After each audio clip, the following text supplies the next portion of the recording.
Hello guys, நம்ம இன்றைக்கி என்ன பார்க்க போகிறோம்னா வடகரி. வாங்க வீடியோக்குள்ளே போகலாம்.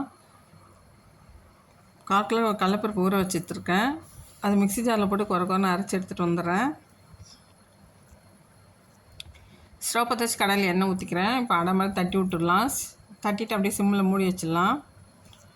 ஏற்கனவே நான் வடகரி வீடியோ ஒன்று போட்டிருக்கேன். அதில் வந்து பகடா மாதிரி சுட்டு பண்ணியிருக்கேன் எண்ணெயில். இது வந்து அடை மாதிரி செஞ்சு பண்ணியிருக்கேன். இல்லை எண்ணெயே பிடிக்காது, எண்ணெய் கம்மியாக சாப்பிட்றவங்க இந்த மாதிரி பண்ணி சாப்பிட்லாம்.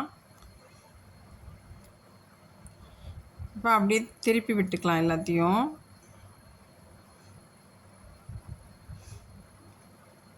இப்போ லைட்டாக வெந்திருக்கு. இது எல்லாத்தையும் உடச்சி விட்டுக்கலாம்.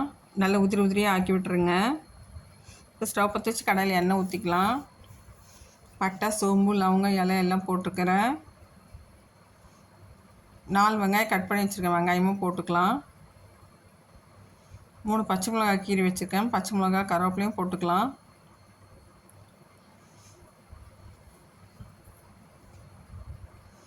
தக்காளி 1 கட் பண்ணி போட்டிருக்கேன். தக்காளி 1 போட்டால் போதும், நிறைய போட்டால் புளிப்பாயிடும். இஞ்சி பூண்டு பேஸ்ட் 1 ஸ்பூன் போட்டுக்கலாம்.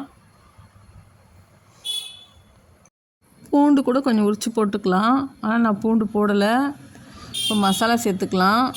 4 ஸ்பூன் மஞ்சப்பொடி, 2 ஸ்பூன் குழம்பு மிளகாத்தூள் போட்டுக்கிறேன். 1 ஸ்பூன் வெறும் மிளகாத்தூள், 1 ஸ்பூன் கரம் மசாலா போட்டுக்கலாம். தேவையான உப்பு போட்டுக்கலாம். இப்போ 3 கிளாஸ் தண்ணி ஊற்றிருக்கேன். நல்லா வதங்கிடுச்சு. இப்போ நம்ம அடை மாதிரி செஞ்சு வச்சுருக்கோம்ல, அதை நல்லா உதுத்து வச்சுருக்கோம். இப்போ 3 கிளாஸ் தண்ணி ஊற்றிக்கிறேன். இப்போ நல்லா கொதிக்கிட்டோம். இப்போ உதுத்து வச்சதெல்லாம் நம்ம போட்டுக்கலாம். பாருங்கள், நல்லா போட்டு கிண்டி விட்டுக்கலாம்.